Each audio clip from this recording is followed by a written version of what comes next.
नमस्कार, मेरा नाम है अनुभव। सावन का महीना शुरू हो गया है और कांवड़िए शिव जी के जलाभिषेक के लिए सड़कों पर हैं। ऐसे में मैं आपको एक सलाह देना चाहता हूं कि अगर आप भी सड़क से गुजर रहे हों तो अपने जान माल और परिवार की सुरक्षा का ध्यान रखें। ऐसा मैं क्यों कह रहा हूं, ये जानने के लिए कुछ झलकियां देखिए।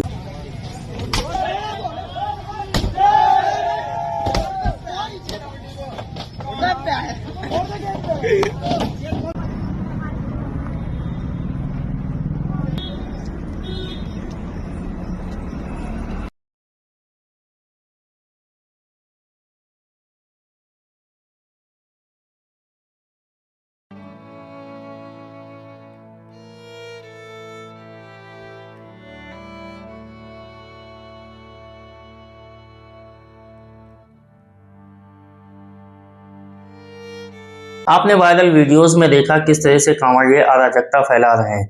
कहीं बाइक सवार को पीट रहे हैं, कहीं कार तोड़ रहे हैं, तो कहीं ढाबों में तोड़फोड़ कर रहे हैं।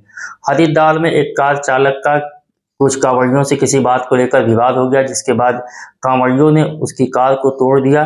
कार सवार लोग किसी तरह से जान बचाकर भागे, लेकिन कांवड़ियों ने उसकी कार बुरी तरह से क्षतिग्रस्त कर दी। इसी तरह से मुजफ्फरनगर के एक ढाबे पर कुछ कांवड़िए खाना खाने के लिए गए और खाना खाने के दौरान कांवड़ियों ने यह कहा कि उनके खाने में प्याज है। इसके बाद कांवड़ियों ने ढाबे पर उत्पात मचाया, ढाबे में जमकर तोड़फोड़ की। यही नहीं, ढाबे में काम करने वाले कर्मचारियों को भी पीटा। उसमें कई कर्मचारी बुरी तरह से जख्मी भी हो गए। अगर मान भी लिया जाए कि कार चालक की कोई गलती रही होगी, तो उसके लिए पुलिस है, थाना है, प्रशासन है, लेकिन इन कांवड़ियों को कानून अपने हाथ में लेने का अधिकार किसने दिया? लगातार ऐसे वीडियोस आ रहे हैं जिसमें कांवड़िए किसी कार चालक को पीट रहे हैं, कहीं कार तोड़ रहे हैं, कहीं बाइक सवार को पीट रहे हैं, कहीं ढाबों में तोड़फोड़ कर रहे हैं।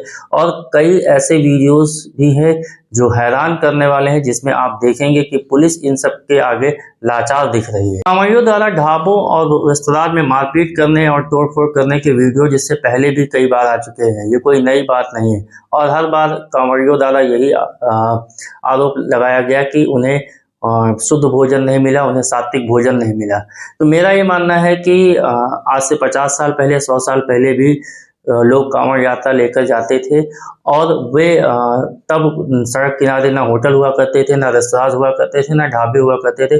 तब वो लोग अपना राशन लेकर जाते थे और जगह मिलने पर वो अपना राशन पकाते थे और सात्विक भोजन करते थे। तो अगर किसी को ये लगता है कि उसकी धार्मिक आस्था बाहर के भोजन करने से अशुद्ध हो रही है, उसकी सात्विक भोजन नहीं मिल रहा है, तो उसके लिए बेहतर ऑप्शन यही है कि वो अपना भोजन खुद साथ लेकर जाए, अपना राशन साथ लेकर के जाए और समय और स्थान मिलने पर स्वयं पकाए और पका करके खाए, जिससे कि ना ही किसी तरह का कोई विवाद उत्पन्न हो और ना ही उसकी यात्रा कहीं से खंडित हो।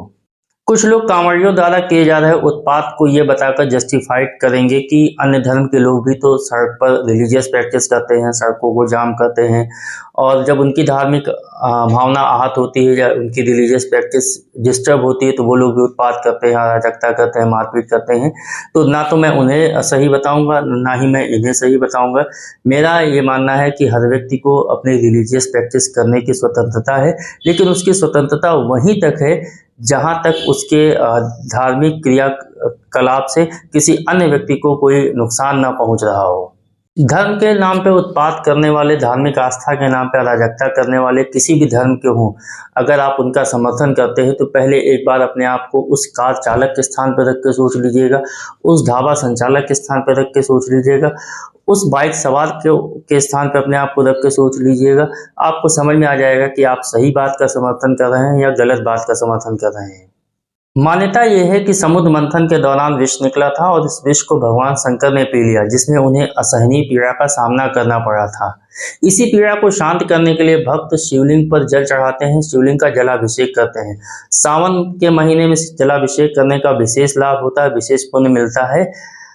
और ऐसा माना जाता है कि कांवड़ यात्रा त्याग, तपस्या और संयम का प्रतीक होता है। लेकिन दुखद बात यह है कि आज के दौर में कांवड़ यात्रा लेकर निकले अधिकांश शिव भक्तों को ये नहीं मालूम है कि इस यात्रा का उद्देश्य क्या है, इस यात्रा का महत्व क्या है। आपका क्या मानना है कि ऐसे लोग जो धर्म के नाम पर, आस्था के नाम पर अराजकता कर रहे हैं, लोगों को पीट रहे हैं, लोगों का व्यवसाय चौपट कर रहे हैं, उनके खिलाफ सख्त कार्रवाई करनी चाहिए? आपको क्या लगता है कि ऐसे लोगों का धर्म से कोई वास्ता है, इन्हें कोई पुण्य मिलेगा? आप कमेंट करके बताइएगा। मिलते हैं अगले वीडियो में किसी अन्य विषय के साथ। लेकिन अगर आपको वीडियो अच्छा लगा हो तो वीडियो को लाइक करिएगा और अपने दोस्तों के साथ भी शेयर करिएगा और चैनल को जरूर सब्सक्राइब करिएगा। जाते जाते एक बार फिर से सलाह देंगे कि अगर आप सड़क पर चल रहे हो तो थोड़ा सतर्क रहिएगा, संभल कर चलिएगा। शुभकामनाएं, नमस्कार।